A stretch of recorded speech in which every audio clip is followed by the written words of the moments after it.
ಸೋತೆವು ನಾವು. ಗುರುಗಳೇ ಹೌದು, ಸೋತ್ರ ನೀ ಗೆದ್ದವ. ನನಗೆ ಇದೇ ಬೇಕಾಗಿತ್ತು.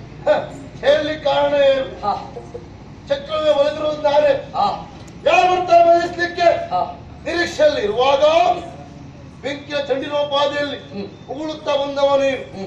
ಇನ್ನೇನು ನಮ್ಮವರೆಲ್ಲ ಸೌರುತ್ತಾ ಇದ್ದೀಯ, ಮುಂದುವರಿಯುತ್ತಾ ಇದ್ದೀಯ. ನಿನ್ನ ಪರಾಕ್ರಮವನ್ನು ನೋಡಿ ಅದಕ್ಕೆ ಸೋತೆವು ಅಂತೇಳಿ.